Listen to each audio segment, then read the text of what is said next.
Assalamualaikum warahmatullahi wabarakatuh. Perkenalkan, nama saya RD Pendi, NIM 20 208175. Hasil pembahasan pada proses bisnis yang sedang berjalan, kami menganalisis proses yang terdapat dalam HRD, di mana HRD di sini melingkupi bagian absensi, rekrutmen, perekrutan dilakukan jika ada permintaan penambahan tenaga kerja dari manajer divisi. Untuk pekerja lapangan biasa dilakukan dengan pengumuman di bursa tenaga kerja dekat lokasi.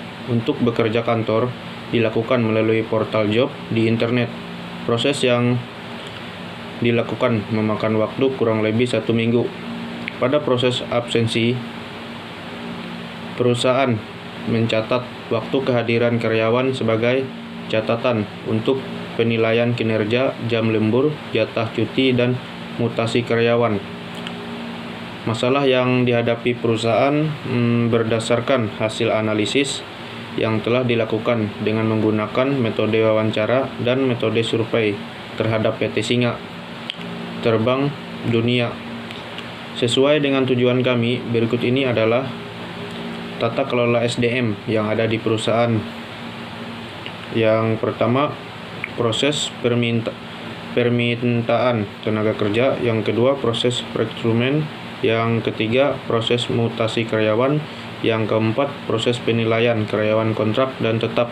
Yang kelima, proses pemberhentian karyawan. Yang keenam, proses pengajuan cuti. Yang ketujuh, proses pengajuan lembur. Yang kedelapan, proses absensi. Dari tata kelola SDM yang sudah kami jabarkan di atas,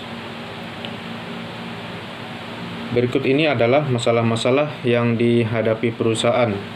Yang pertama, HRD, kesulitan dalam mengelola keseluruhan data karyawan yang ada di PT Singa Terbang Dunia. Yang kedua, dalam melakukan penilaian karyawan pada PT Singa Terbang Dunia, belum menggunakan standar KPI, Key Performance Indicator, di mana penilaian masih dilakukan secara lisan yang mengakibatkan penilaian kinerja karyawan tidak objektif. Yang ketiga, HRD, kesulitan dalam memantau karyawan yang akan dimutasi, yang akibatnya karyawan yang harusnya dimutasi jadi terlambat untuk diproses.